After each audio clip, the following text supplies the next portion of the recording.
दोस्तों, आज हमारे लिए बहुत गर्व का विषय है कि हम लोग एआईसीसी के सेशन में शामिल हो रहे हैं और ऐसी जगह पे शामिल हो रहे हैं जो अपने आप में एक ऐतिहासिक जगह है, इस देश के निर्माण में जिसकी बहुत बड़ी भूमिका है। और हम गुजरात में ये एआईसीसी सेशन इसलिए कर रहे हैं कि गुजरात में स्वतंत्रता आंदोलन की जड़ है। गुजरात वो भूमि है जहां हमारे राष्ट्रपिता महात्मा गांधी, सरदार वल्लभ भाई पटेल जी, दादा भाई नौरोजी जी का जन्म स्थान है, उनकी कर्मभूमि है। तो जब यहाँ पे एआईसीसी सेशन हो रहा है तो हमारा उद्देश्य यही है कि हम अपनी जड़ में जाएं, अपने जड़ को मजबूत करें, क्योंकि हमारे सामने एक बहुत बड़ी चुनौती है। चुनौती ये है कि हम आज़ादी के आंदोलन में शामिल हुए, देश को आज़ादी मिली और आज़ाद भारत के निर्माण में कांग्रेस पार्टी ने बहुत बड़ी भूमिका निभाई। पहले हमारी जिम्मेवारी देश को चलाने की थी, आज हमारी जिम्मेवारी देश को बचाने की है। यह भूमिका हमको अपने आप में समझनी पड़ेगी। देश को चलाने की जिम्मेवारी ऐसे थी कि देश आज़ाद हुआ, देश का संविधान बना और उस संविधान के आधार पर भारतीय लोकतंत्र फलना फूलना शुरू किया। कुछ दशकों के बाद कुछ ऐसी शक्तियां आज सत्ता पर काबिज हुई है जिन्होंने आज़ादी के आंदोलन में हिस्सा नहीं लिया। इसीलिए मैं बार बार कहता हूं, देश को आज़ादी माफी मांगने से नहीं, देश को आज़ादी लाठी खाने से मिली है, जेलों में जाने से मिली है। यह जो आज़ादी मिली है, इस आज़ादी को जो लोग मानते नहीं हैं, कहते हैं ना, जिन्होंने अपना खून पसीना नहीं बनाया हो घर को बनाने में, उनको घर की बचाने की कोई जद्दोजहद नहीं होती है। घर को जब बिगड़ रहा हो तो उनको कोई तकलीफ नहीं होती है। जो संविधान को बनाए हैं वही संविधान को बचाना चाहते हैं, जो आज़ादी दिलाए हैं वही आज़ादी को बचाना चाहते हैं, जो देश को बनाए हैं उन्हीं को देश को बचाना पड़ेगा। बताइए, कांग्रेस पार्टी का एक एक कार्यकर्ता जो देश की आज़ादी पर गर्व करता है, देश के स्वतंत्रता आंदोलन पर गर्व करता है, उस आज़ादी को बचाने के लिए आप संघर्ष करेंगे कि नहीं करेंगे? अगर आप संघर्ष करेंगे तो ये लड़ाई बिल्कुल आमने सामने की लड़ाई है। ये लड़ाई है कि एक तरफ वो लोग हैं जो काली टोपी पहनते हैं, एक तरफ हम लोग हैं जो सफेद टोपी पहनते हैं। वो जो काली टोपी पहनने वाले लोग हैं वो काले कानून लेकर के आते हैं।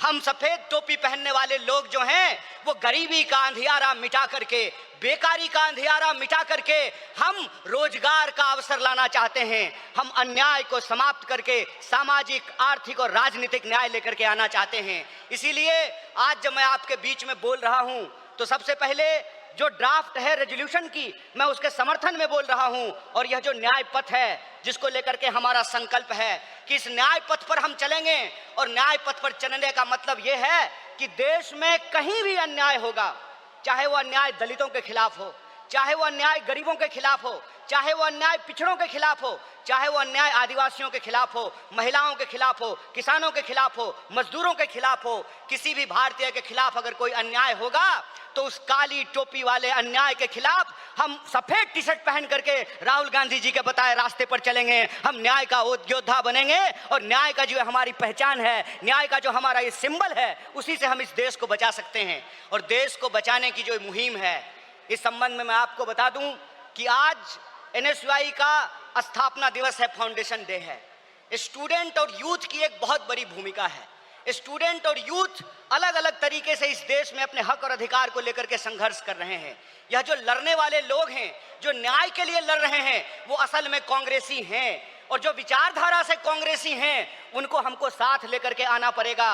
और मैं कांग्रेस के एक एक कार्यकर्ता को धन्यवाद देना चाहता हूं कि आप इस दौर में कांग्रेसी हैं जब लोग गद्दारी कर रहे हैं, कांग्रेस पार्टी के साथ बेवफाई कर रहे हैं, चंद दौलत के लिए, चंद सिक्कों की खनक के लिए अपनी पार्टी से गद्दारी करके उस विचारधारा से समझौता कर रहे हैं, उस वक्त आप कांग्रेस का झंडा थाम करके खड़े हैं। आप सिर्फ कांग्रेस के कार्यकर्ता नहीं हैं, इस देश को बचाने वाले आप जो है सेनानी हैं। जो स्वतंत्रता आंदोलन इस देश को मिला है, स्वतंत्रता सेनानियों ने जो स्वतंत्रता हमको दिलाई है, उस स्वतंत्रता को बचाने वाले आप संविधान सेनानी हैं। इसीलिए मैं आप सबसे अपील करने के लिए आया हूं कि ये आमने सामने की लड़ाई है, ये विचारधारा की लड़ाई है। और इस दौर में हमको उस रास्ते पे नहीं जाना है जो आसान रास्ता है, जो लालच का रास्ता है, जो कुर्सी का रास्ता है। मैं कहता हूं कि इतिहास ने हमको मौका दिया है, कांग्रेस पार्टी ने हमको मौका दिया है, तो हम एमपी एमएलए बनने की कोशिश जरूर करें। लेकिन हम जिस दौर में रह रहे हैं, ये वो दौर है कि हमारे सामने एमपी एमएलए बनने के अलावे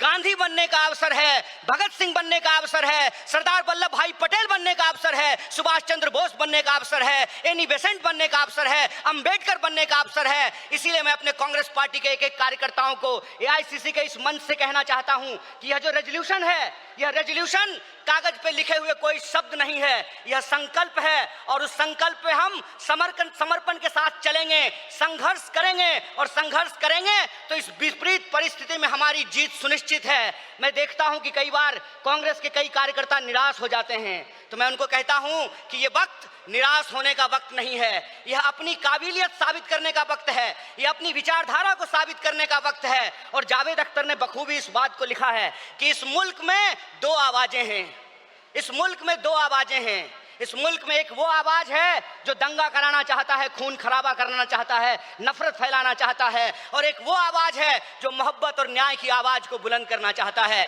इसीलिए हम कहते हैं कि मुझे पामाल रस्तों का सफर अच्छा नहीं लगता, जिस दर जाते हैं लोग उधर जाना अच्छा नहीं लगता। आप कांग्रेस पार्टी के ईमानदार कार्यकर्ता हैं, आपके कंधे पर देश को बचाने की जिम्मेवारी है, आपके कंधे पर संविधान को बचाने की जिम्मेवारी है। और हमको पूरा भरोसा है कि आईसीसी सेशन के माध्यम से पूरे देश में यह संदेशा जाएगा और कांग्रेस पार्टी का एक एक कार्यकर्ता मजबूत होकर के अपनी काबिलियत को साबित करेगा। वह पथ क्या, पथिक कुशलता क्या, जिस पथ में बिखरे सूल न हो, नाविक की धैर्य परीक्षा क्या, जब धाराएं प्रतिकूल न हो। इस प्रतिकूल समय में कांग्रेस पूरे दमखम के साथ उस काली विचारधारा के खिलाफ, उस काली टोपी के खिलाफ टी शर्ट पहन करके लड़ेगा। और यह टी शर्ट का जो सिंबल है वो न्याय का सिंबल है। उस अन्याय के खिलाफ हमको इस न्याय की आवाज को बुलंद करना है। मुझे पूरा भरोसा है कि आईसीसी सेशन से निकल करके हम अपने जिलों में जाएंगे, अपने बूथों पर जाएंगे, और समाज में, देश में जहां कहीं भी अन्याय होगा, हम कांग्रेस पार्टी बन करके, कांग्रेस का कार्यकर्ता बन करके, गांधी का सिपाही बन करके गोडसेवादी विचारधारा को प्राप्त करने का काम करेंगे। बहुत बहुत शुक्रिया, बहुत बहुत धन्यवाद। इनकलाब जिंदाबाद, जय हिंद, जय कांग्रेस।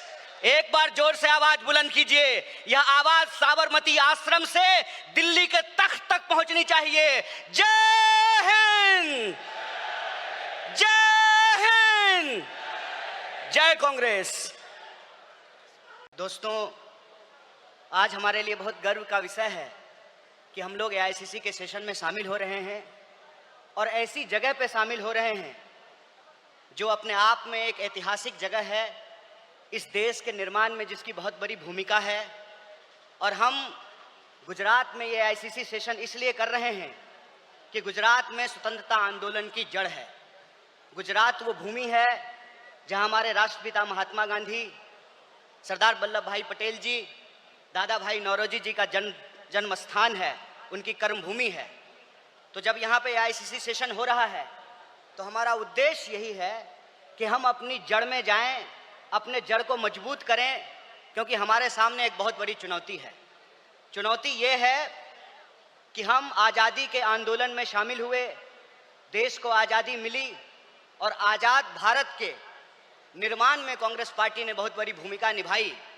पहले हमारी जिम्मेवारी देश को चलाने की थी, आज हमारी जिम्मेवारी देश को बचाने की है। यह भूमिका हमको अपने आप में समझनी पड़ेगी।